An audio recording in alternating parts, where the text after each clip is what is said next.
Hello there YouTube, my name is Solomon. I recently purchased the SLR Magic 82mm variable ND filter.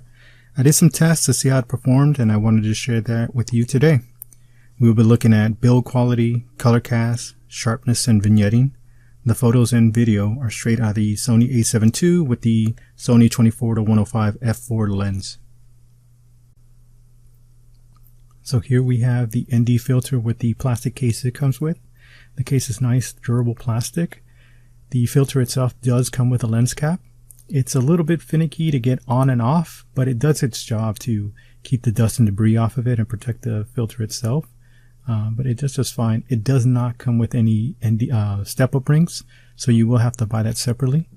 Here I have the 77 to 82mm step-up ring to go on to my 24-105 Sony f4 lens. It goes on smooth. It doesn't get caught up or anything like that. It's really nice too because even with the step-up ring, the filter fits right in, even with the lens cap, fits right in the plastic case.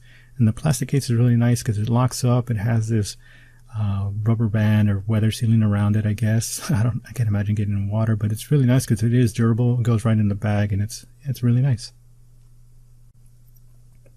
The finish on the filter is really nice, and the coating on the glass itself is really nice as well. It's very smooth. There's no spots or anything. The throw on the filter is really smooth, very smooth. It's a little tight, but it's not bad. It does move the lens a little bit, but not bad at all. All in all, really nice. So now this is, Sony A7II, 24-105, 1/60 of a second, and I pulled a custom white balance, 6400K, off of this part of the ColorChecker. So I got my custom white balance off of there, and that gave me 6400K. And then just to see what it does, if I pull white balance off of there, it gets a little warmer. But if I pull white balance off of there, it gets a little nicer. But let's just reset it just so you can see straight out of camera. And then compared to the next photo, this is with the SLR Magic 82mm variable ND filter at minimum, with the white balance still at 6400K. So just to compare the two, there is a color shift. There's a definite color shift, and there's definitely a vignetting you get here as well, and it does drop a bit in exposure, about 2/3 of a stop underexposed compared to it without the ND filter. So you can definitely see the difference. And then if I bump up my exposure by 2/3 of a stop, I get very similar exposures. The only difference really is the vignetting. There we get mostly in the top right, very noticeable in the top right and the bottom right, a little bit on the bottom left and a little bit on the top left. So very close. And then in the next photo, I actually pulled a custom white balance off of this and it gave me 5600K. And then, so if I give it a 2/3 of a stop more exposure, you can see compared to it without the variable ND filter, very, very similar.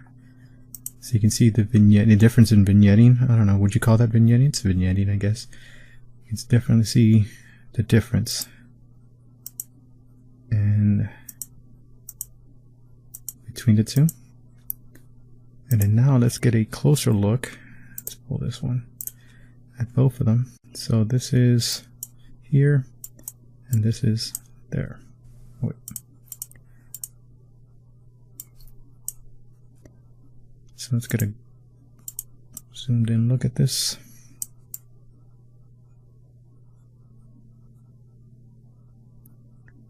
As you can see, as I can see, for me, as far as sharpness goes, I really don't see a difference. If there is a difference, it's very minute. I mean, this is really close. I mean, I don't see a difference. And then as far as color casting, I don't see it either. They look exactly the same, except for the difference in custom white balance. But as far as sharpness, they are pretty much identical, except for the hard vignetting on top right and bottom right. So as you see, and then I went through so this is at minimum, and I just cranked up on it. So So there's that 1, 3,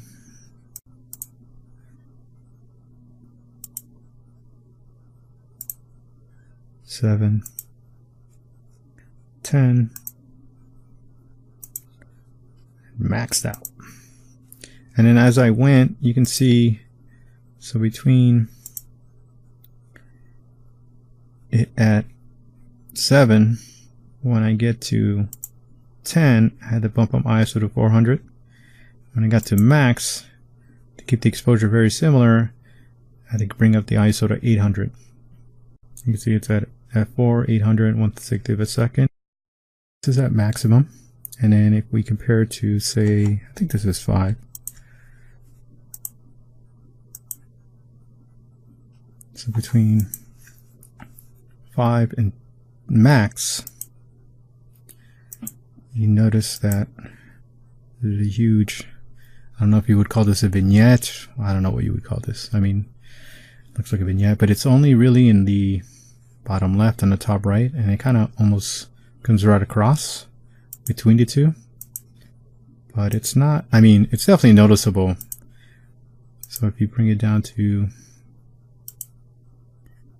it's not as bad. So even at 10, it's not too bad. At max, it's pretty rough.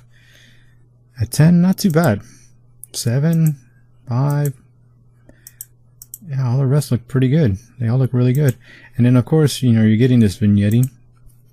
And then I wanted to see, so this is, I shot at 24mm. And I wanted to see where you can get rid of this vignetting.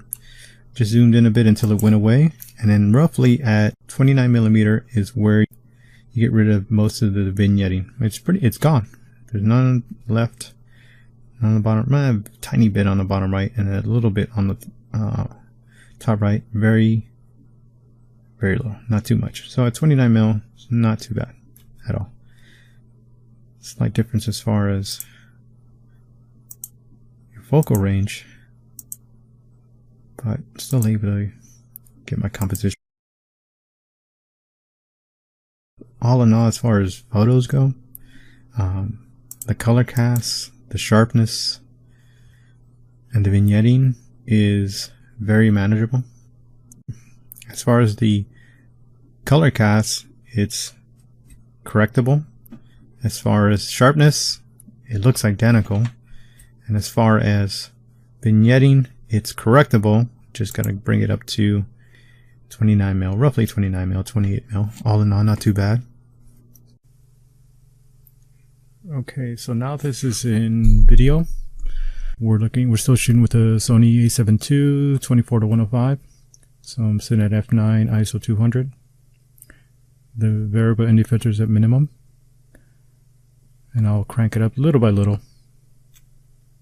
Minimum, 1, 3, 5, 7, 10, max. So again, it's max. 10, 7, 5, 3, 1, minimum, 1, 3, 5, 7, 9, 10, max, 10, 7, 5, 3, 1, minimum. Right now at f9, as I go up, f4 is at max at f4, and then ISO is 640.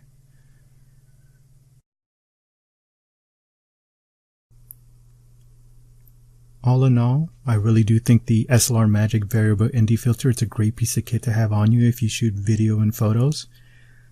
I did as many tests as I can think of. I couldn't think of much more to really try in this kind of controlled environment. I really don't have a lot of tools on me, but I did as much as I could, and I really do hope you found this helpful. If you did, please like and subscribe. If you have any questions or comments, please leave them down below. And yeah, I'd be more than happy to help or answer any questions you may have. And I sincerely do hope you have a wonderful day. Thank you so much.